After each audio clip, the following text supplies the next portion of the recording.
Hello everyone and welcome to BIBC 5301 Biblical Counseling.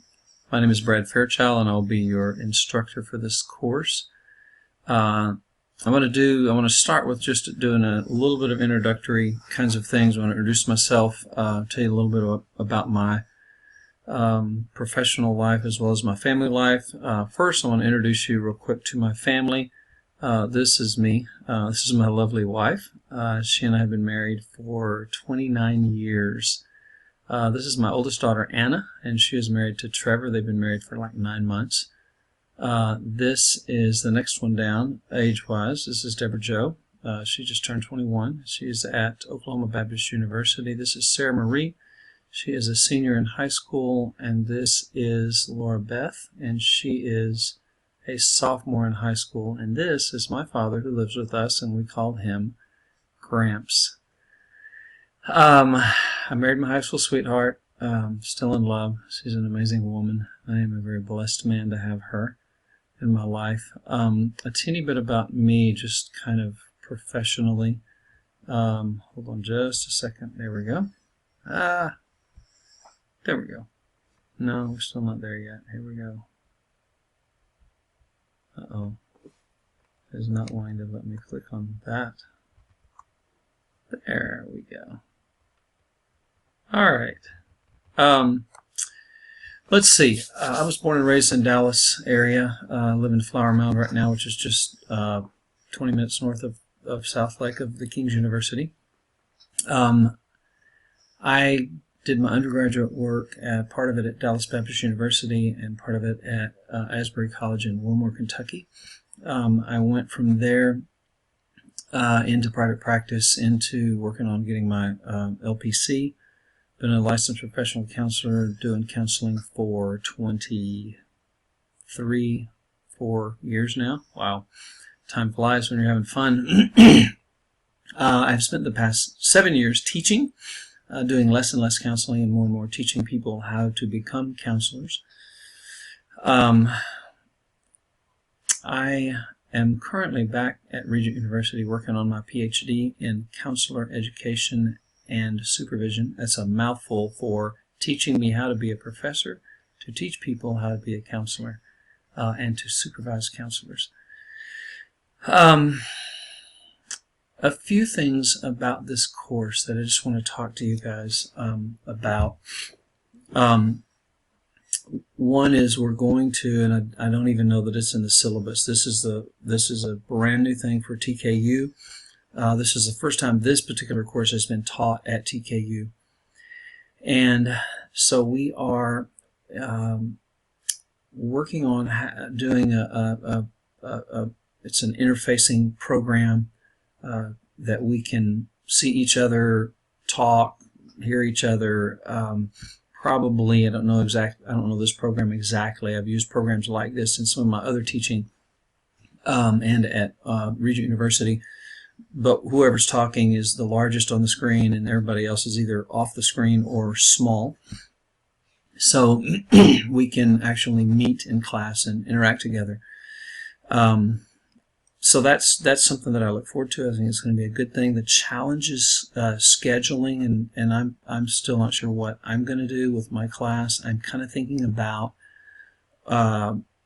offering 4 times and saying you have to be there 2, or offering 5 times and saying you have to be there 3. I don't know. I haven't decided yet, but I'm working that out, and we'll get there. I'm also thinking about the times. I'm thinking about like having an 8 o'clock in the morning and a 8 o'clock in the evening. So people schedule-wise can have a greater chance of making it to class. So that's what I'm thinking.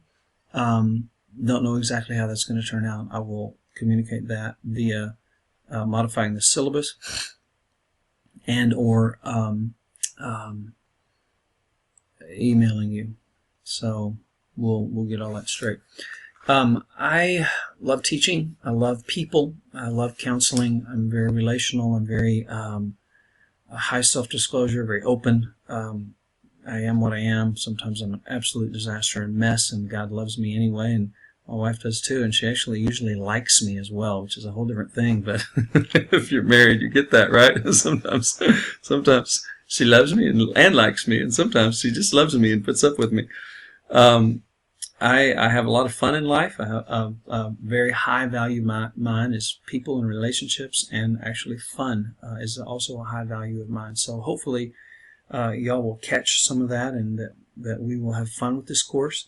I want to I want to say something about the textbook. I did not personally pick out an 800 and whatever page behemoth, ginormous, biggest textbook I've ever seen in my life. I'm like, oh my gosh.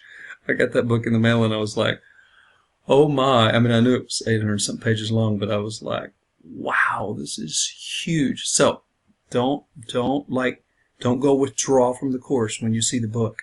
If you haven't already gotten it, hopefully you have it by now. But read lots. But I will say that what I teach comes directly out of the book and a lot of my own speak and a lot of my own stuff. But I'm going to, I'm going to, when I make our tests, I'm going to stick pretty close to where my PowerPoints are. So, in other words, you should literally be able to open the book and pull up a PowerPoint and see the heading and go, oh, that heading is here, and boom, boom, boom, right? So it's just very, very, very straightforward. I mean, and it's not word for word. I mean, I'm not just regurgitating it to you, but it's enough there that you can see. So you kind of get my personal style and flavor and attitude and opinion on things, and the author's attitude and opinion on things. And I think you'll really enjoy this textbook. This is the kind of thing that, if this was the only class you ever had in counseling, and you were going to go be a pastor, that if you held on to that book and referenced it frequently and looked through it, and it's the kind of thing you can pick and choose. You don't have to read the whole book cover to cover down the road, but it can be extremely powerful and helpful in your counseling process. Oh, and also I left out just chunks of it. In some of the chapters, I don't cover everything in the chapter. So again, if it's not covered in the chapter, and you know that because you're watching the PowerPoint in the chapter and you're lining those up. So if it's outside of that, then it just means it's not like, oh, he's going to hit me with something in the different part of the chapter. If I didn't cover it, then you're not responsible for it. So hopefully that's encouraging. All the tests are open book. Obviously, it's online, and they're open book, and they are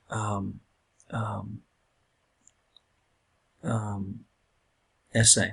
The tests are going to be essay. So I just want you to pour your heart out on your thoughts about what we're talking about. I also want to talk about, I am a counselor, and this is in many of you. I wish I knew my audience better. I don't know. Maybe y'all can, actually in your introductory, I'm going to have you talk about what your passion is. In your introductory discussion board, I'm going to have you talk about what your passion is, what it is that you see yourself doing, what it is that you want to do, what your passion is, what your calling is. Some of you are going to be pastors. Depending on the size of church that you end up working in and for, and what your specific role is going to depend on how much counseling you actually do. The book warns against this, and I certainly want to warn against this. If you're saying to yourself, oh, I'm not a counselor, I'm a pastor, I'm not going to do counseling, I laugh at you. Sorry, but you are going to do a buttload of counseling. Whether you like it or not, whether you want it or not, you're going to be called in the midst of crisis when a mother has found her husband sexually abusing their 5-year-old, caught them in the act, and they're going to call you, and you're going to run over to their house. Bam, there you go. Crisis Intervention 101. You are going to see some things that will just make you want to throw up, and hear some things that are going to really, really be heavy and powerful and painful and difficult. And God has called you to walk these people through that. I don't care what your title is. I don't care if it's counselor, licensed professional counselor, coach, active Christian in your church who sits down with a brother or sister in Christ over a cup of coffee, this class can be extremely, extremely beneficial for all of you.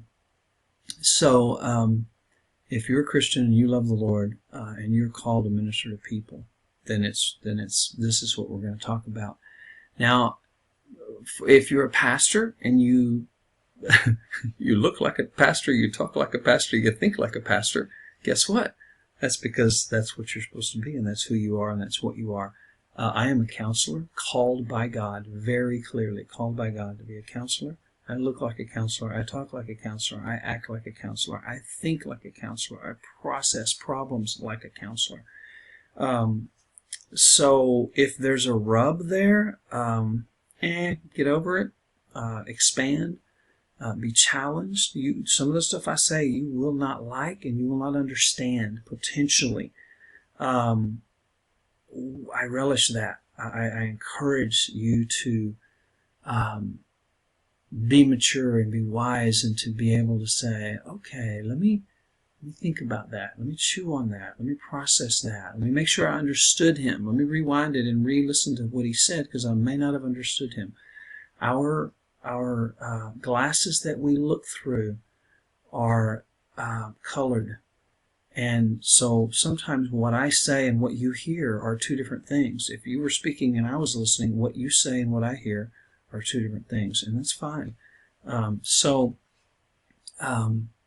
If something really, if you're like screaming heresy and pulling out your hair and wanting to cuss at the computer as you're listening to me talk, man, call me, talk to me, text me. Don't just let something bug you to death. I'm a pretty easygoing and pretty reasonable person. If you are at the King's University, our belief system is probably fairly similar, so it very well could be misunderstanding. I do attend Gateway Church, by the way. My wife and I and family attend Gateway Church, and my belief system is very, very in line with our pastor Robert Morris. So those are just some kind of introductory thoughts. Really want to challenge you not to get behind. We're going to do two things. First, we're going to go over the syllabus. So let me pull that up, and we'll do that first, and then we'll get to chapters 1 through 3. All right. You are going to be very relieved to know that I am not going to read the syllabus to you. I'm pretty sure y'all are able to read yourselves, and I am excited about that. So here's your student learning outcomes and, of course, objectives. Some of you thought, oh, Lord, he's going to read all those to us. Nope. You are big boys and girls. You can read it yourself. Listen, Gary Collins, this book, as ginormous as it is, Gary Collins is an amazing man.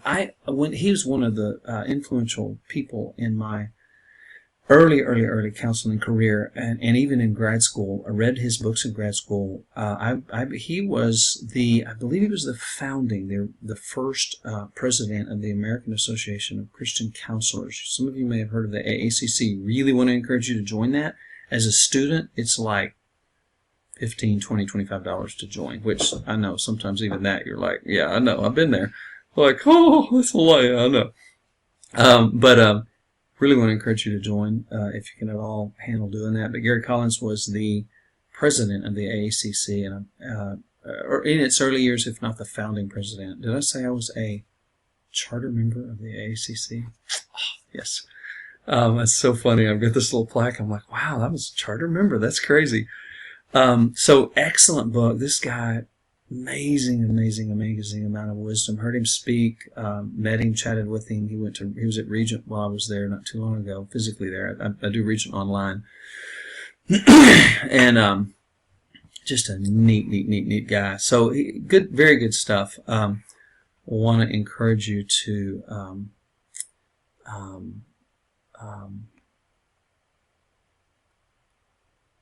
enjoy the book. Look at his stuff. Maybe even Google him for some of his speaking engagements and listen to him. I personally don't really care what translation you use. Use whatever translation you are most comfortable with. That's one of those things I look at and go, wow, okay. I mean, I'm okay with that, but I'm just not. I don't really care. Um, I This is the first time that this course has been taught at TKU. I've taught everything, all the information in here I've taught in other courses, but this specific course. It's the first time it's been taught at TKU. So somebody at TKU put this syllabus together like in a shell form and gave it to me, and then I am working on making it my own. So that'll be one of those things I changed, and I just didn't. I don't even know why, but um, let's see. Hold on.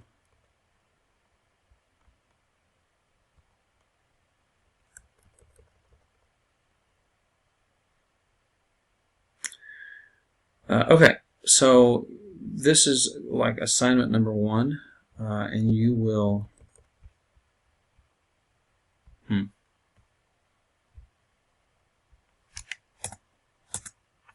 we go. Fix that. Sorry. 2 sections of the textbook that most interest you. Now I know people. I'm not a very detailed person, so you're going to be like, when you say sections, do you mean the little black headings and that there's every page or so inside the chapters, or do you mean chapters? I don't care. I mean, pick something in the textbook, a topic that the textbook addresses that is interesting to you. And there's a ton of topics. If there's not anything interested in you, you need to go do something else, like be an engineer or something. Accountant. My wife's an accountant, by the way. Let's see, you're going to research this using current articles. And I would say I really like 6, 7, 8 years. 10 is okay, but I don't want something from 1960 or 70 or 80. I'm looking for recent articles. I am not. I'm not. I'm going to change that. It's not going to be 10 to 15. It's going to be the amount of articles on the subject are going to be like 2. How about that? How's that? You're like, ooh, we love you. And I'm not. We'll talk more about this even later, but I'm not that concerned about even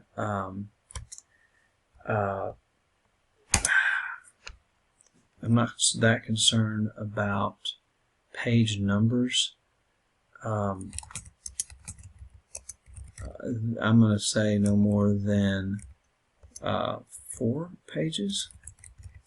So to me, length is not impressive. Oh, I have a 15-page paper. Yeah, how much of that is fat and fluff that we could cut out in 2 seconds? I don't like fluff. Don't want fluff. You want to flow, but I'm not asking for bullet points. I want a paper, but we're looking at we're talking about concise and no just blah blah blah to fill in words. I want you to have some richness in there. Okay, next one, difficult client analysis. I'm just loving how I'm doing this, making changes on the fly. Don't you love that? I really did look at you're like, have you even seen this? Yes, I have. Let's see. You want to identify in some of this, some of you may not have enough experience to even know, and that's okay. Talk to some of your professors, talk to me for ideas, talk to a professional counselor. Just go to them, say, hey, I'm a student. You run some things by you, and ask them, say, what do you consider difficult clients? What is that like for you? Some you'll get things like personality disorders. Some people, it's difficult for them to deal with people with really intense, really high anxiety. Some people, it's difficult to deal with people who are severely depressed. Maybe it's tell you one I'm not real thrilled with is male abusers. People who beat their children and beat their wife physically. I'm just like, I have 4 girls, and some of that I think has to do with, if some guy abuses my daughters, it's just not, no. So I get kind of personal and kind of riled up about that. So that would be an example. And you may think, oh no, those guys are hurting, they need help. Yeah, they do, I know. But not from me, because I just don't do well with that. There aren't many issues, though, that I don't do well with. So it could be, people who are extremely passive and whiny and spineless. That may just drive you crazy. It may be people who are narcissistic. It may be GLBTQUII. Wow, we'll talk about that. Man, a friend of mine told me the other day, and it's in my PowerPoints too. We'll come across it in a minute. That there's like 50 different descriptions for self-identification, sexuality, on Facebook. And I'm sure a lot of that is redundant, just super redundant, just barely a change in some of the wording. But whatever happened to male and female, I'm not real sure where that went, but it is gone, guys, gone and getting goner. How's that for grammar? I know. Very interesting world we live in. So the object is that you are going to explore your own heart. What are my biases? What is this counseling relationship going to be like? And don't cop out on me and just say, oh, I'm going to meet with them one time and refer them. No. Well, let's just say you get stuck with somebody, you're working with them, and you don't really have a choice. I mean, we always have a choice, I know. But let's just for the example, for the sake of this, and this should be hard and painful. This should be difficult. I hope it's painful, because with pain comes growth. What is it that's threatening about them? What is it that's scary? What is it that's unpredictable? What is it that bugs you? I don't know. You're the only one that can know. So it's really kind of cool about it. All right, next one. Okay, there will be a discussion board every week, and you will the first one's just going to be like an introductory, but some specific things. Don't just blow me off. It's like I still want you to dig deep. Actually, it's going to be quite deep. And this is the format. This is the way it works. And so, guys, we're cramming a 15-week course into 7 weeks, and there's actually been research on that, because my initial on that was like, you got to be crazy, kidding me, no way. That's like, But the research shows that learning and learning retention is as good or maybe even better on a 7-week course, and I don't really even know why that is. My personal guess as to why that is because you engulf yourself in it for 7 weeks. So if life is busy and crazy for you, and remember, I'm a student at Regent University, I get it. There are times I'm like, dude, what am I doing between 11 o'clock at night and 3 in the morning? I guess not sleeping. Guess I'm working. I have literally pulled all-nighters, and will again in my PhD program. So I am very compassionate, I am very reasonable, and I am very fair.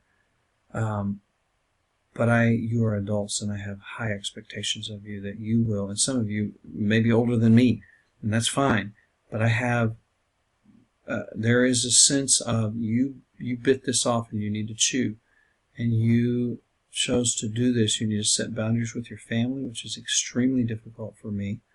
I get that. My daughter's, Daddy, I need help with homework. All right, cool. I'm just staying up another hour later. And I do. And that's a sacrifice I choose to make. But I stay up and finish it. So I do understand that there's, my parents both died in a plane crash, and I'm a disaster, and this happened yesterday. Okay, well, if it's early in the course, you need to withdraw and do life and take care of your family and move on. I'm not at all. I'm not at all. I mean, that's serious stuff. I understand that things happen, but also communicate with me. Your absolute best way to communicate with me is text me, especially during the summer. People email me and they're like, "He's slow getting back," and I'm like, "Are you kidding? I was in Canada. We are going to Canada, literally. I mean, I was in Montana. We're doing that too. Where? Okay, I was, a little busy with my family. Do it. Text me. If you call me, you can call me. But if you call me, I'm not going to answer your phone because I don't recognize the number, and because it's summer, and I may not even listen to the message. I may just delete it. I'm just so text me. Text. If you can't text or don't text, email me. But really, text me is the best way. And I'll try to stay on top of my emails as much as possible. But just understand that I'm all over the place. And yes, I can get my emails from anywhere in the world. I do understand that. We have the technology. I got that. What you don't understand is when I'm on vacation and engulfed with my family, I spend very little time with this. I'll meet deadlines and that's about it. But hard deadlines, but that's about it. Okay, so you are the format every week is your initial post is due on Wednesday. So the way I do my courses and the way TKU has told me they want it to be done is that you will have your course Monday morning at 8 a.m. up and running, ready to go. I've had people say, yeah, but my other professors give them the whole semester. It's just there and I can work ahead. Well, that's not what they're supposed to do. So sorry. And this is a new course, so I'm building it as I go. So I need the time each week to kind of work on that. Anybody have Fuzzy's tacos? It's incredible. If you haven't ever tried it, you should try it if you have one in your area. I know that many of you are in this area, but being that it's online course, we could have people in anywhere in the world. Okay, so let's see. So you're going to take the discussion board question. You're going to do the research necessary. Most of the times there's going to be a requirement of at least one, if not two, journal articles to be posted along with your opinions. So you're not just saying, well, I think counselors should, blah, blah, blah, instead of whatever. Not without backing that with research. You don't say that kind of thing. Not in my hearing. So you do that by Wednesday. And when I say, oh my gosh, hi, there's I'm sorry. It's night. It's dark outside, and I'm sitting here in my wife's office, and the glass window's to the left, and a cat just showed up in the window. I'm like, outside, not our cat. I'm like, oh, kind of freaky. So it caught my attention. Sorry about that. Everything that is due for me, if there's a day, if you ever see a day, then that means midnight. 11:59 p.m. is how they put it in Blackboard. That's fairly standard for people who teach Blackboard, but I've had professors change it. No, 8 o'clock it's due, and noon it's due, and I'm like, what the heck? Just make it 11:59 p.m. That's really the easiest thing to do. Anyway, so then you're going to respond to each other. You're going to respond to two, and then you need to respond to the response. So I write it, my initial one, I put it out there on Wednesday. Thursday and Friday, I go through them and I pick out two and I respond to them. Then I go back and I look at mine and see who responded to mine. Those don't count as my two peer responses, two peer posts responses. I'm just, I know, how do you say all that in writing? I know, but I want you to respond. If someone says, hey, Brad, that was a great post, or this or that or the other, or what did you mean by, talk more about Jesus and counseling and Jesus as a counselor, and what do you see as Jesus' primary characteristics of counseling? Okay, you're asking me a question. That's good. That's always a good thing. You're connecting with me. Well, I need to answer you. This is all I'm saying. Separate from that, I have already picked out 2 of you, my peers, and responded to your post. I want your responses to be, I want depth, and I always want respect and professionalism and kindness. If I see someone like, oh, that's ridiculous, or what were you thinking when you said such and such? Oh, dude, you talk about a 0 on all of that whole discussion board assignment. Just boom, done, 0, done with you instantly. No compassion, none. No, like, oh, but yeah, no. There's no place for rude. You might strongly disagree. You might think it's so bad they're going to hell. All the more reason to be super kind to them. So you say things like, okay, so when you said such and such, can you explain to me a little more about that? Translation, I disagree with you, or I don't like it. Or, I don't know the translation, right? Because you're writing. Maybe it's just, oh, they're really interested in this. They want to know more. Not, hey, when you said this, you sound like a heretic and a fool and an idiot and like you're hellbound. What did you mean by that? No. Just talk. I want depth, and I want connection, but I don't want craziness. I don't want name calling and heated, and I get it. You believe what you believe and you're passionate about it. Good. But don't be disrespectful to anybody ever. And all of that's done by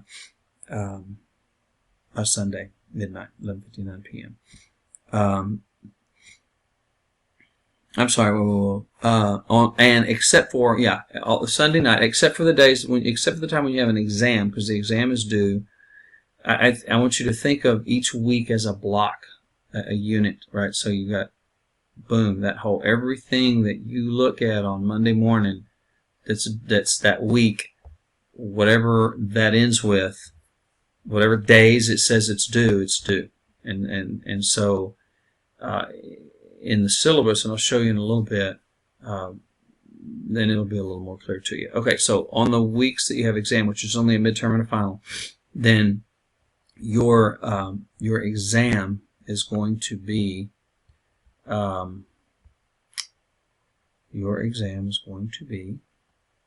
Sunday night, midnight. Your discussion post that week is going to be Saturday. Now, I kind of thought about that, and I thought that might be a little confusing, and then I just decided, no, we're going with it. That's how we're going to do it. So there you go. Okay. There's your exams over the reading material and over the textbook. Over the reading material and over the stuff that we talk about in class. And then your final exam, same thing. Sorry. You must put your assignments in Word.doc or Word.docx format. Do not send me a PDF or a Mac document of any kind, because my computer will not open it, cannot open it. Maybe if I was a little more tech savvy, and I'm not bad for an old man when it comes to tech, I'm pretty good. But when I hit to open it and it sends me somewhere else, you're done. I'm just like, I don't have time for you. I don't have time for that. I'm Xing out of that one and putting a 0 and going to the next one, sending you a note that says, go back to the syllabus. Notice that I said, right? So, and it's convertible. If you don't know how to convert it, oh, but I'm not tech savvy and I have a Mac and I don't know how to convert it. Dude, Google on YouTube or on, Google or YouTube.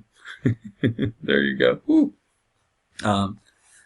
How to do that, and it will tell you step by step, or ask somebody who is tech savvy. So that's that of that. Here are we're doing a point system, and so 900 points will be a 90, right? 800 points will be an 80, and so forth. So there are your points for all of your assignments. What I do want you to notice is that, and this has to do with maybe a new word for some of you, my teaching pedagogy, which is basically my philosophy of teaching. what I believe about teaching, and that is that your experiential stuff, these first three, are way more important than an exam where you just simply barf up information on a piece of paper. Although the way I design my exams, it's a pretty experiential learning activity because you're asked to think, not just barf up an answer. And so you're in the process of doing the essay question. You're looking through the material and you're thinking about it, and you're either making application or interpretation or responding to it in some kind of way. Okay, this is the page that you need to print and tape on your wall wherever you study most. Print 2 or 3 or 4 of them. You can print the whole thing if you want, but if you just print this one page right here, you are going to be good. This is your world. This is your world. Let me emphasize that a lot. So as you can see, we have the dates laid out. We have your dates as to specifically when.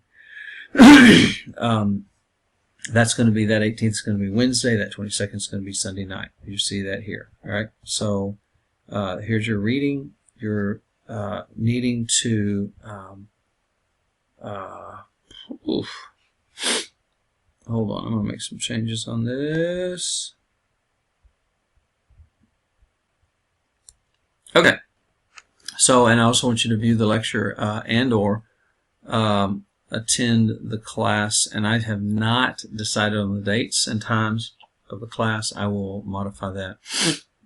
Still working on that, so y'all bear with me.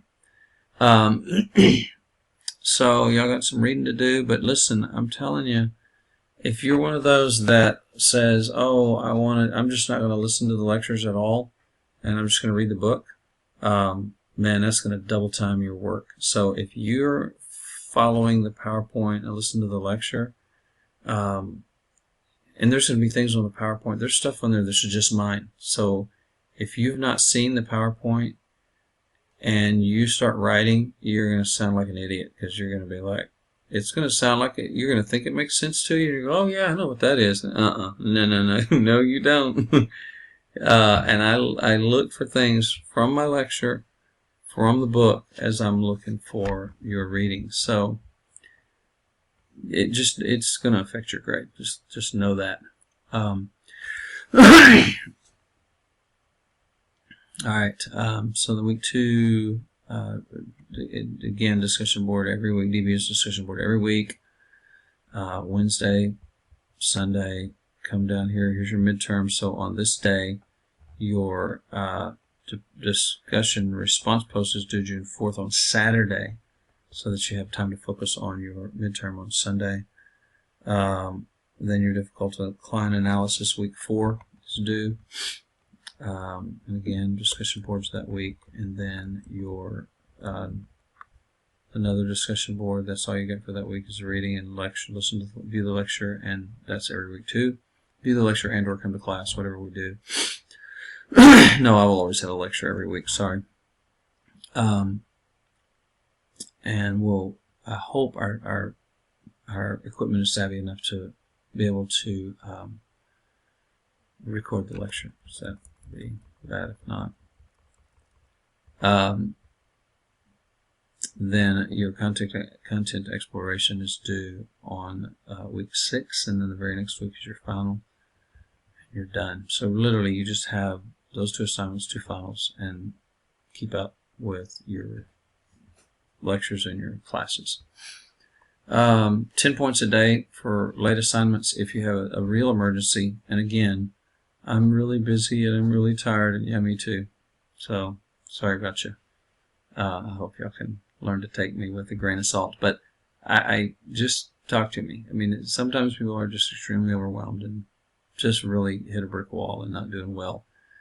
But if I don't hear from you, then I'm counting 10 points a day, and at some point that assignment's a 0 or whatever it is. But if you're telling me what's going on in your life, and then I will work with you on that. All right? And it may be that, all right, I'll tell you what, I should take 50 off, but instead I'm going to take 20, because I'm trying to work with you at least a little bit. Some of it is just, it's just natural life consequences of choices we make, and that's okay. I mean, there's been times I've been like, you know what, I'm going to choose this over this, and this is going to cost me, and I'm okay with that. So just be okay with that. Understand you are making choices, even if they are not conscious choices, so to speak. And I'm not, listen, if it's there when I wake up the next morning, if you're turn it in, it is not, I get the time difference things, right? So it's midnight here. If you're somewhere else, it might be midnight for me and 2 o'clock in the morning for you. That's fine. I mean, I'm not, if it's midnight the next night, then I'm like, okay, that you're late. But if it's a couple hours late, I'm not sweating it. I'm asleep anyway, so it doesn't matter to me. Let's see. Attendance policy. Again, you guys can read that. Academic integrity. When it's open book, when everything's open book, then I'm not sure really how you cheat. The big thing would be plagiarism. Plagiarism is so easy to find and so easy to track. So just don't go there. It's real simple. If you're not sure, I mean, sometimes people are like, I don't even know. Well, literally, just when you're when you're writing something down word for word from something, you're plagiarizing, period. End of discussion. Don't do it. Two words in a row, common phrases, common words, of course, those are fine.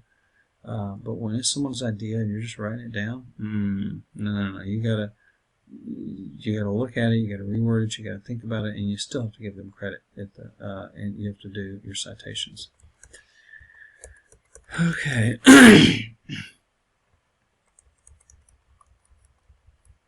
That's it, guys. For that, you got a lot more to do. I just disappeared.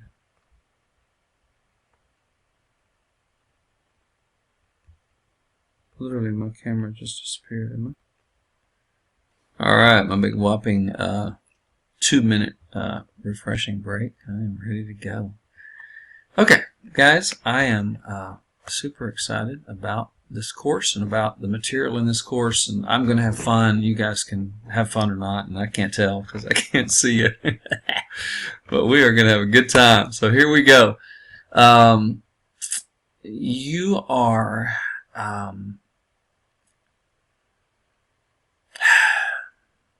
I realize when I'm talking to, and again, this is one of the challenges of not being able to actually just see who my audience is, look you in the eye, but we'll get to that opportunity soon. Some of you have worked with some pretty difficult situations, and you know what it is like to work with really, really, really hurting people.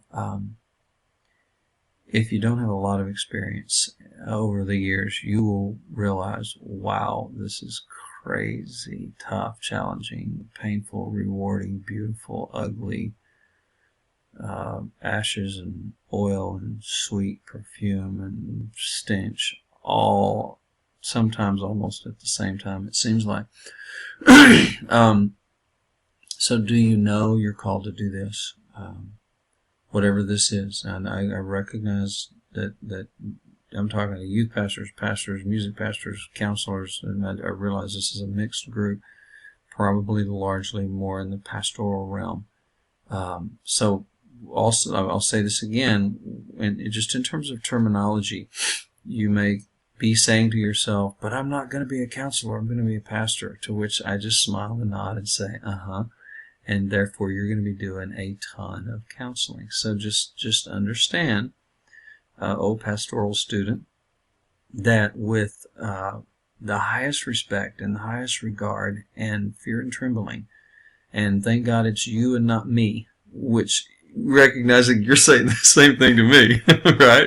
That's why I know exactly what I was called to do, and I want you to do that too. So don't get all hung up on terminology and what I'm saying, and he sounds like he's talking to a bunch of counselors, and we're not counselors, we're pastors. Good, but you're going to be doing counseling, so I'll try to modify my speech to some degree to be accommodating, but excuse me, just go with me and understand I'm talking about people who help people, and that's you. I'm pretty sure, or you wouldn't be in this class at all. We're going to talk a lot about change, elements of change, aspects of change in you, in me, in life, in our society, and in counseling in general. One of the aspects of change, when change is problematic, there's usually a sense of I didn't have much control over that change.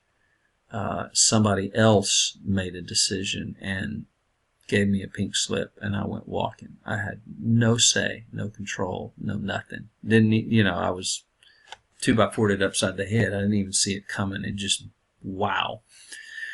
Those are the kinds of changes that are the most traumatic. But then there's the gradual, my house is falling apart, my neighborhood is declining, my health is, I'm getting older, I'm, whatever, changes in relationships, for the positive or for the negative. Change is an interesting thing. Some change we admit, we invite and we love and we seek and we pursue and we want, and sometimes still resist.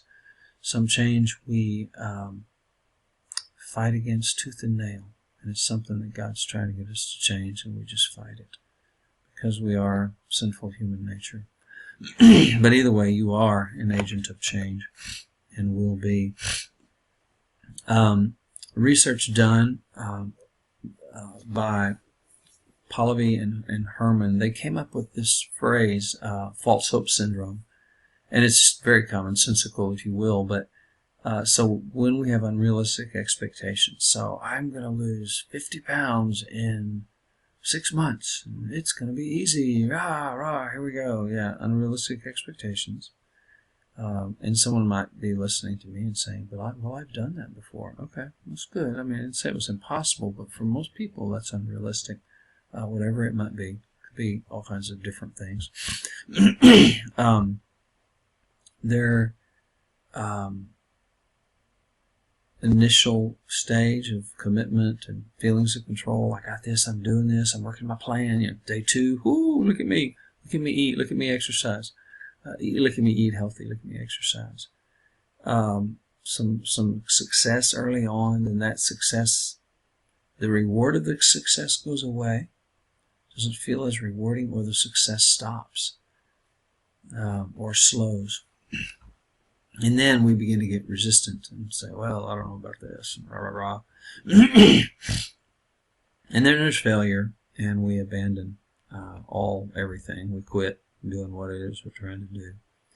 And then we find a reason for the failure. Well, it's because I was tempted. It was because I'm stealing this from the textbook, but it talks about, well, I got this birthday party and they're going to have all this cake, and so I'll just wait till after that. No, and there's a wedding at the end of this month too, and I think I'll just wait till after that.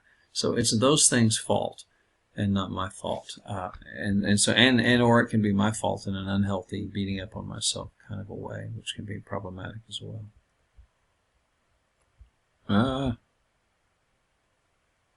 Okay, hold on. Gotta get me back up. Okay, guys, about halfway there. We're not doing much on chapter 3. So, we're looking at the counselor and what do counselors do and what are counselors about. Counselors don't give advice. That may be a surprise to some of you. Maybe the first time some of you have heard it. Oof, that's a scary thought. But I really want you to remove it from your vocabulary. In fact, if I see it in writing in any of your stuff, I will comment on it and take off some for that being there. We don't give advice at all. It's just you don't do it. It's not healthy. It's not good. We'll get back into why coming up in a little bit. In fact, next page. So I do this thing, be there versus fix it mode, where you have be there, fix it, and join. Our default tends to be to get into fix it mode. Somebody comes to you and brings you a problem. The automatic assumption is they want me to help them solve the problem. They want me to Tell them what they should do. Tell them what they should do? You mean like control them, like tell them what to do? Like you're superior and they're lesser, you're wise and they're idiots, and you're going to tell them what to do? Like, no. No, I don't care who they are. No. Oh, but I'm 15 years older than them. I'm 30 years older than them. I don't care. Like, no, you don't own them. No, no, no, no, no, no. So when you get into fix-it mode, it's also very, very narcissistic, because you're implying, when you're in fix-it mode, you are implying, I am wise and knowledgable, and I give good advice. Wow, you arrogant jerk. Seriously? You're also putting, you're greater than them. I'm better than them. I have this and they don't. Look, I'm fine. They're in crisis. I'm not. Okay, you will be tomorrow, and you were yesterday. Like, there's two kinds of people. People going into a crisis and people coming out of a crisis and fixing to go right back into one. So it produces anxiety. People that give advice hope that it was good advice and that the person will do the advice and they'll do the advice right so that it works. And they'll come back with a good report, and there's anxiety in that. People receiving the advice are like, oh no, they've given me this advice. What if I don't want to do what it is they want me to do? Then they're going to be mad at me or upset with me. What if I do it and it fails? Then they're going to think I screwed it up. Just bad deal. There's just no good in this fix-it mode stuff. When we're in this mode and in this attitude, we become very condescending and judgmental. And let me tell you something that makes God angry. Ooh, and me too, by the way. You look at how Jesus talked to the Pharisees. Why? Because they were condescending and judgmental, arrogant, with a spirit of religiosity, pharisaical, controlling, evil. That's all pure evil. That is not Christ at all. When I see a Christian talking condescending, well, it's just kind of my tone of voice, it's just kind of how I talk. Well, then shut up, and then just don't talk, because it's not acceptable. And it's very, very damaging to the kingdom of God, more so than Satan himself. It is very damaging. Okay, that's a little drama queen. Sorry. But it's very damaging to the kingdom of God. You're not helping anybody, you're not doing anybody good. If when you're talking to people, you're getting feedback that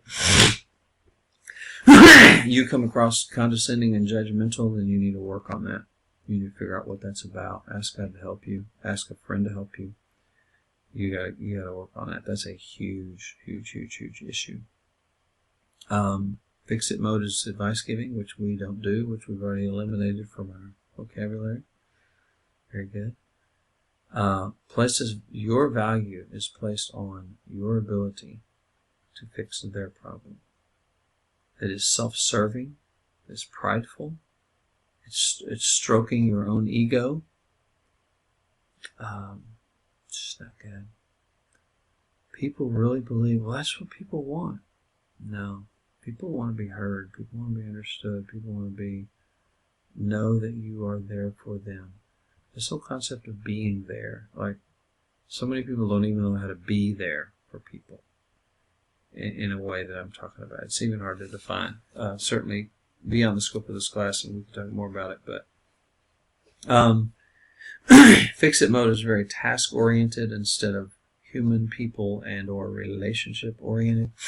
And remember, God created that. He's a relational God. It is very non-relational, fix-it mode. We could go on and brainstorm and come up with 10 or 15 more things, but we're going to stop there. Definitely, this is definitely not an all-inclusive list. All right, be there mode. You are going to listen.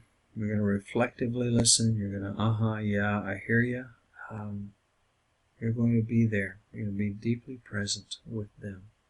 You're going to listen to understand, not to correct, teach, or discipline, and not to think about what you're going to say in response. Yeah, but I need to know what to say. No, you don't, because you can just be silent. I'll do one quick little prompt. If you're listening to them, you know what they said.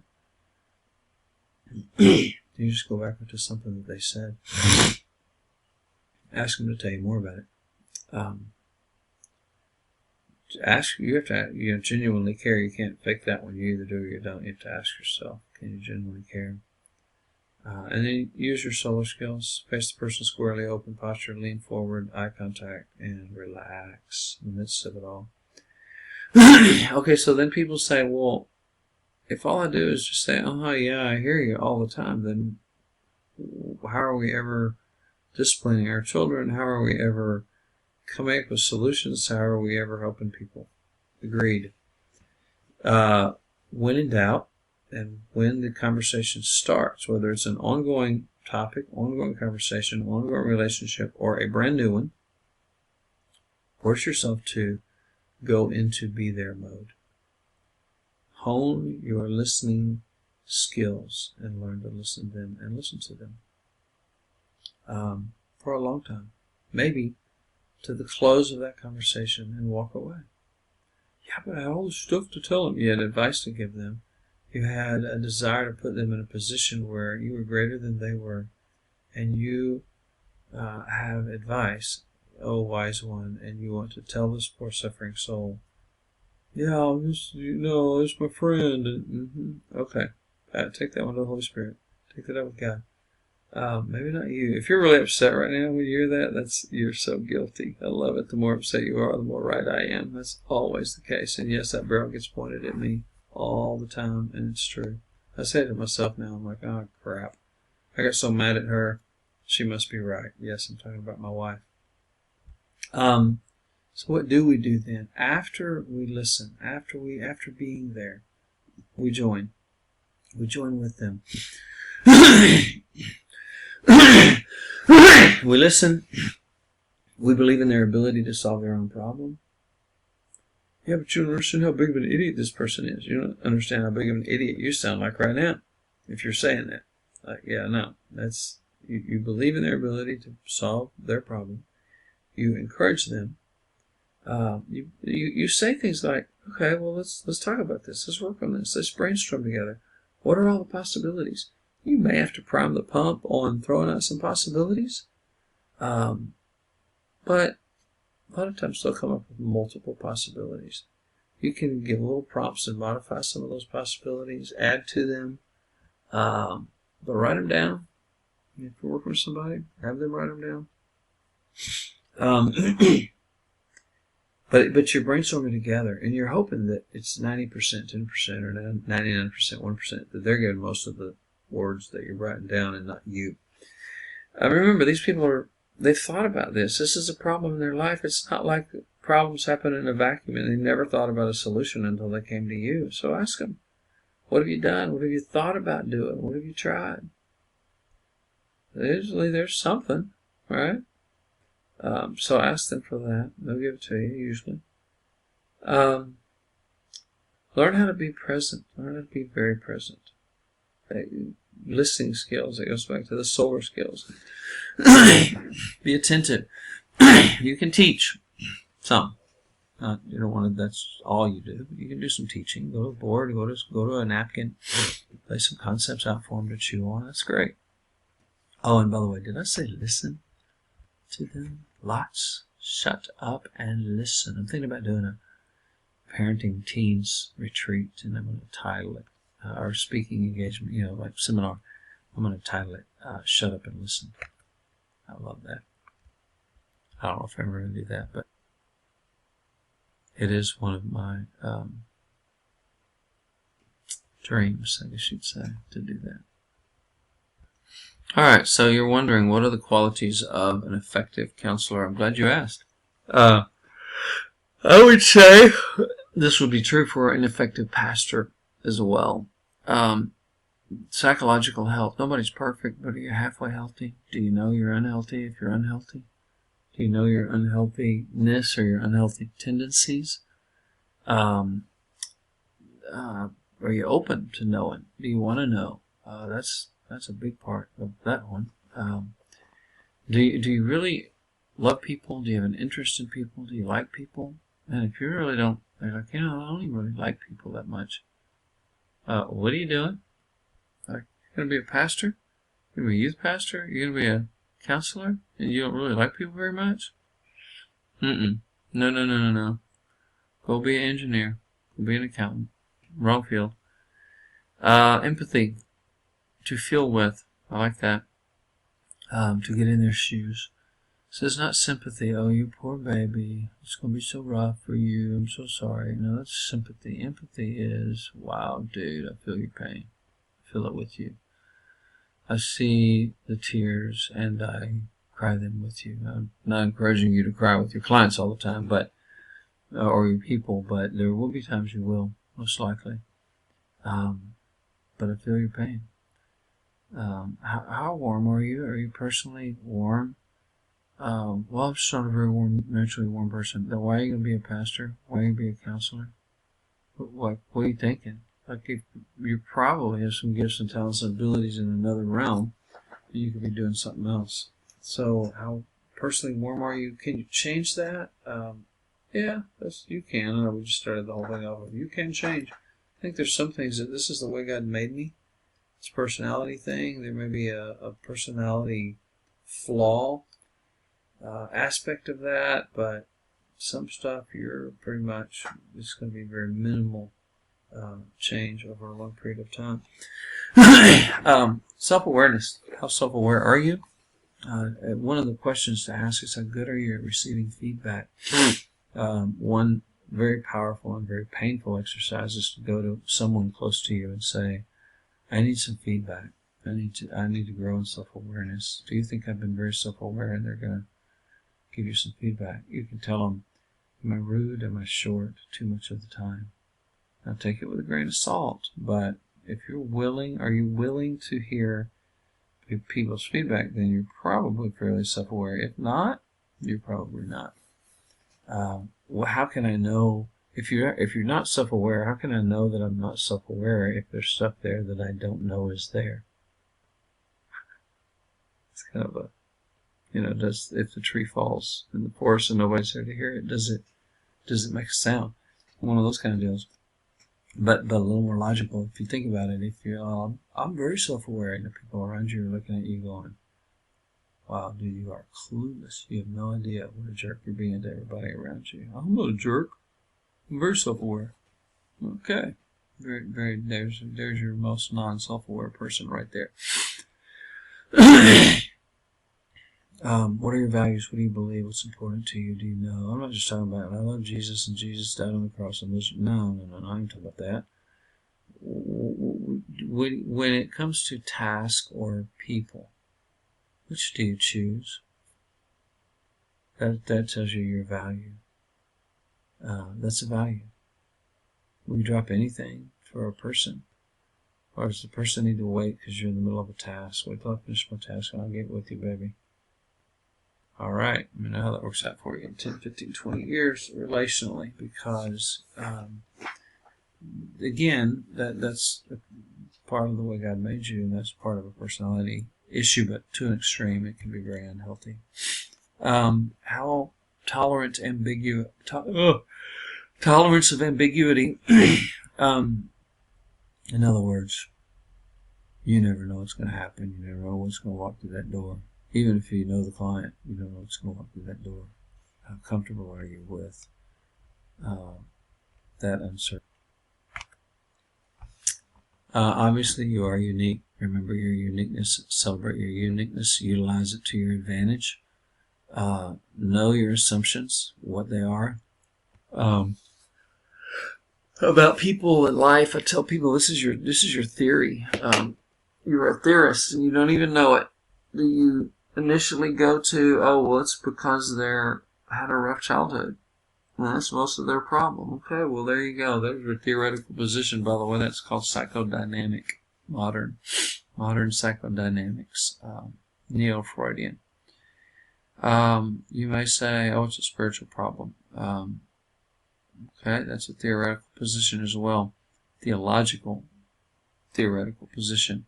You may say, well, it's emotional. It's their thoughts. They're just really all jacked up in their thinking, and it gets them down. And okay, that's cognitive behavioral therapy would be your natural theory, so to speak. Understand because you are a Christian, understand your values and the uniqueness that that brings to the table.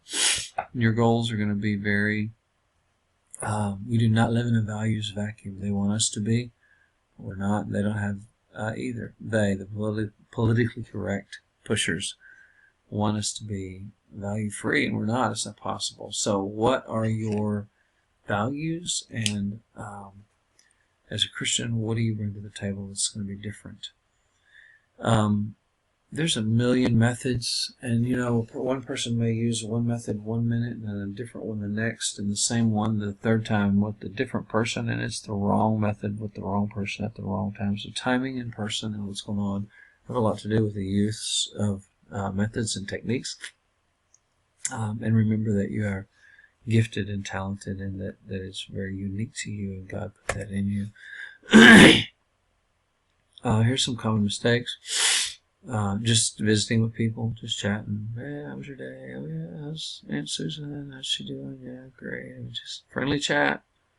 Like, no. You need to at some point turn the conversation to something a little more serious. Or you do a little bit of that, and especially at the initial part of the session, but you can't get too crazy with that. Problem solving too early, you don't do that. Counselor interrogates, it's easy to get in that mode of just asking questions. You got all this information you need to know. So you have to avoid that. Don't want to come across as disrespectful or judgmental. You don't need to rescue. You feel like you need to rescue, but you don't. So you fight that thought, that feeling. Need for information, especially if it's sexual or something super private or personal or relational that they don't want, somewhere they don't want to take you. That becomes your need. Whose need are you meeting? Then it can become dangerous, especially if it's something sexual. Need for affirmation and acceptance. We all need that, but if it's not balanced and kept in check when with our clients, we don't need to get it from our clients. It's hugely problematic. And then need for personal healing. That's a bad reason to be in counseling at all. All right, what are some of the possible vulnerabilities for the counselor? Again, pastor, whoever you are, people helping person. Are you easily manipulated? Man, don't be, because people will try to manipulate you. You just smile and say, no, that kind of feels like manipulation. I'm good. I think I'll pass. And if they send another round at it, say, still feels like manipulation. I think I'll pass. What's the worst they're going to do? Cuss you out, scream, yell, knock a bookshelf over, or walk out your office. At which point they start knocking bookshelves over and dial 911 and defend yourself if you have to. Get out of there. First, get out of there if you can, but do not be manipulated. It's that huge, because they will own you emotionally and maybe have you doing all kind of things for them, staying late after sessions, talking with them. Oh my gosh, it's like, no. They'll find out you show up at the church at 6 o'clock in the morning to get ready for your 9 or 10 o'clock service, and they'll be there. Hey, how's it going? I need to talk. I thought you might be here a little early. And you're like, oh, no. And there goes your final prep work. So just don't let it happen. Countertransference. You're putting some kind of a feeling. They are reminding you of somebody in your life, an ex-girlfriend, an ex-boyfriend, a mother, a father. It can be positive or negative. You can become overly excited about somebody because you really like them, because they remind you of your best childhood friend, and that's not healthy. You got to balance that, because it will taint your judgment with them. Man, learn how to deal with resistance. Resistance is fun. Means you're getting somewhere. Talk to them about resistance openly. Most people have seen the movie Shrek, the original. Donkey and Shrek were sitting out on the ledge. They had Fiona was hidden and already turned into an ogre, but they didn't know that yet. They were on their way back from rescuing Fiona, and they're laying there talking, sitting there on the, looking at the stars and chit-chatting. And Donkey starts poking Shrek about, why are you always hiding? Why you got such a wall up? What you got to hide? And he got him to the point. He kept poking and jabbing, and Shrek kind of went off. He kind of lost it. Went off on him. Donkey smiles and says, "Oh, now we're getting somewhere." I'm like, "Oh, I love it." Listen, when they're getting rattled, you can stop and smile and say, "We're getting somewhere, aren't we? Like, we're getting close to some heated stuff, some serious stuff for you, I think." So that takes it away from you and back on them. It's really not about you most of the time. I mean, if you're just being a jerk to them, it might be about you, but most of the time it's not about you. But talk about it. So, I don't know what I'm feeling. I almost think I feel resistance, like you're just pushed back, like you don't want to. I mean, we don't have to do this. You don't have to come. You don't have to change anything. I can't change you. Only you can change you. With God's help, as Christian.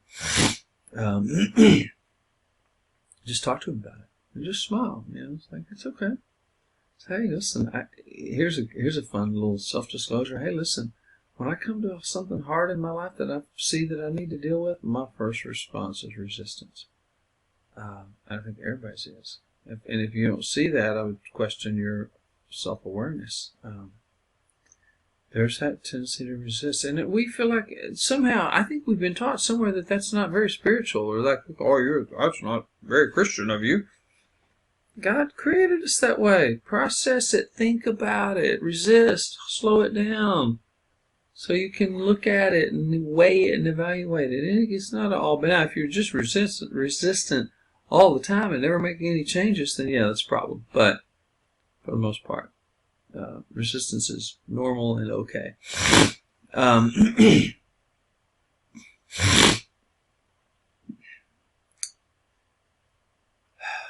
I hope that you don't think that you will never have any feelings of sexual attraction towards someone. I don't know. I just don't know how you get through life and never experience that, especially with the intimacy of counseling, the emotional, verbal intimacy of counseling. It's going to happen. So acknowledge it, admit it, know it, be wise about it, and never act in the slightest way. Listen, I don't want ever for a woman to think I am just looking at her like that. And I'm not talking about looking at her body. Although I don't want that either. But the eye to eye, when you look at someone and you see someone and you like them and they like you, and you look at each other's eyes, and it's just that look. You just know, and they know, and you do not ever, oh my gosh, that's the end of the world. If the world stops turning on its axis right then, just don't let it happen. Period. I don't care how tempted you are. That's a pretty good reason to refer a client to somebody else if you can't get that under control. We're almost done, guys. Hang in there. Good thing about this is y'all can pause me and come back. Burnout.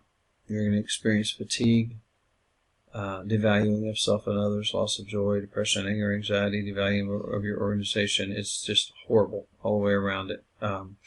You'll have poor boundaries. Sometimes what'll happen is you'll have poor boundaries and then you'll flip-flop and put up walls, and your boundaries are too severe. We'll talk more about burnout as we go through the process. Jesus. Man, he's such a great counselor. Don't make the mistake of picking out, a couple of examples of him dealing with people. Oh, he was harsh. So I'm harsh. Really? Seriously? Who around you is stupid enough to believe that argument and hold it up? Translation of that is, I don't want to have to deal with my harshness, so I'm going to justify it because I can think of a couple of examples where Jesus was harsh. Okay. Yeah, that's just a bad deal all the way around. You gotta look at the whole picture. He used many different. He was powerfully gentle, insanely gentle with people. Frequently, he was insanely, powerfully harsh with people. He argued. He discussed. He got into the head of people. Heady himself. He was intellectual and brainy. Very thought kind of stuff, cognition kind of stuff. He got very feeling kind of stuff going on. Mary and Martha and their brother died, Lazarus, and so just be careful. Understand his powerful example. But I wrote these 3 examples down here because the first one, it shows failure. Jesus is not a failure, but he failed to convert the rich young ruler right there on the spot. Maybe he wasn't even trying to convert him. Maybe he was trying to obey the Father and speak truth and stop there. See, I think we're trying to convert people, fix people, trying to get people to fill in the blank, accept Christ, be more involved in their church, blah, blah, blah, whatever it might be. All those things are important. Accepting Christ is vital, but it's their choice. You know what Jesus did when the rich young ruler walked away? He says he turned and continued to teach his disciples. I'm like, wow, dude, really? Yep, that's it. How would you have done? Grabbed the guy by the shoulder, grabbed him by the elbow, chased him down, started walking beside him and said, whoa, dude, you don't understand what you're walking away from here, man. This is heaven or hell. This is life and death. Nope, he didn't do any of that. Could have, but he didn't. He was modeling for us. Let it go. That'll keep you from burnout. That's your burnout right there. That's it. Bottom line. Whose business? What are you doing? Are you doing your Father's business? Are you saying what the Father tells you to say? Or are you trying to fix somebody? That's challenging. Very challenging. Yep, he flipped over the tables in the money chambers. I love it that it says that Jesus sat in the square and fashioned a rope. That takes a little minute. That's not like he picked up something, right? This was thought out. The man sat there and fashioned, built it, made it, put it together. He even knew how. That's kind of cool, I think. Of course, he was a carpenter, so I'm sure they do all kinds of stuff. But the man, I was like, wow, he made that thing. Thought about this and made it. Thought about what he was going to do with it the whole time he was making it, looking around. I'm going to kick that boy's butt right there. Look at his attitude when he's taking that money from that poor woman. I got him. Just give me a minute. I'm putting this thing together. I'm serious. That sounds so worldly and earthly, but I don't get it. I don't understand it theologically. But there you go. It's in the Bible. It's what he did. It was a smidgen of an example of God's judgment and God's wrath, which is a very real part of life. Okay, and then there was a woman caught in adultery. And that story.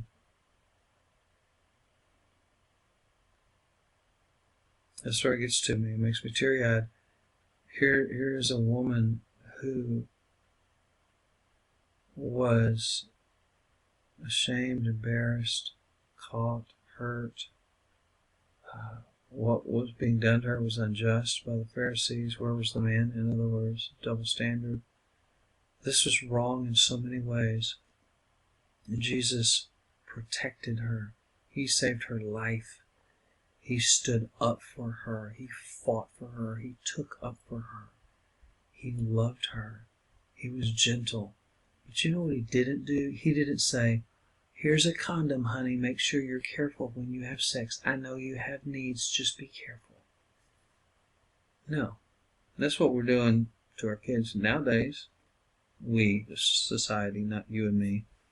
No, he didn't say that. He said, where are your accusers? And she said, there are none, Lord. And he said, that's right, there are none. Meaning, he was not accusing her either. She did not feel condemned. She did not feel judged. He was not condemning or judgmental. But he still spoke the truth. He said, go and sin no more. Change. Stop your behavior.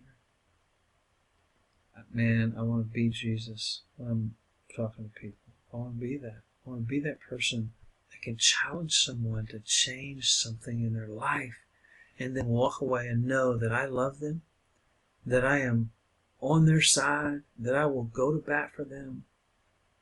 I defend them. I value them. I cherish them. I respect them. And yet, I'm calling them to change. And yes, those two things can be both done at the same time. Jesus did it all the time. I've already touched on this, but if you're going to be a pastor and you think you're not going to do counseling, again, I laugh at you. It's not a matter of are you going to do counseling? It's a matter of how much are you going to do, and it's a matter of is it going to be quality, done well, done right, skilled, disciplined, or is it going to be undisciplined, unskilled, pathetic? That's the choice you're making, not whether you're going to do counseling as a pastor or not. Yes, I know there are a few pastors who say, I meet with a person one time, pray with them, encourage them, and give them the counselor's card or send them down to the hall to the counselor. I get that. I know that happens. You're still in there with them for one time. You're still working with somebody. So, grasp it. Deal with it. I have had pastors, I can't tell you how many pastors I've had say, I wish I had more counselor training. I do so much counseling. That's all I do is counseling. We had a guy over, we had some friends over 2 weekends ago, and he said, we were just chatting. He goes, yeah, my father's a pastor. And he said, he told me, he said, son, okay, you feel called to the ministry? He said, be a counselor, because that's all I did as a pastor. That's all I ever do is counseling. I'm like, wow. He goes, and you talk about ill-equipped, and I have no idea what I'm doing, and it becomes real evident. I have no idea what I'm doing really quick. Now, this was a sharp guy. This is not, just pathetic person. This was a very sharp person. But anyway, so grasp it, embrace it, accept it, acknowledge it. There has been a lot of wickedness back and forth between pastors and psychology and psychologists and counselors and psychology and theology and Christianity and you name it. It's been a war, awful for a long time. For a long time. Even between Christian counselors, well, you're too psychology and you're not Bible enough, and you're too Bible and you're not psychology enough, and man, go do and be what you are called to do and be, and let everybody else alone. Let them do and be what they're called to do and be as well. Challenge where God says challenge. Lead where God says lead. Be led by the Holy Spirit. Be wise. The church has everything in the world to offer. It has the greatest potential of any entity of any kind on the world to bring this love and this care and this healing to people in communities. If the church was doing its job, we wouldn't have near as much poverty, we wouldn't have near as much of abuse, we wouldn't have near as much sex trafficking, we wouldn't have near as many drugs bought, sold, and used. It's kind of crazy, it's kind of amazing. Alright, let's close in prayer, and this was a long one. Hopefully most of it won't be this long, but just is what it is at this point. Lord, thank you for this class and this time together. Thank you for our students. Pray you bless them, encourage them, strengthen them, pour out your Spirit upon them, give them wisdom, peace, guidance. Help them to do well with this class. Help them to learn lots. Help them to be challenged and help them to dig deep. In Jesus' name we pray. And all God's people said, amen. All right, guys. Enjoyed it. God bless. I'll see you next time.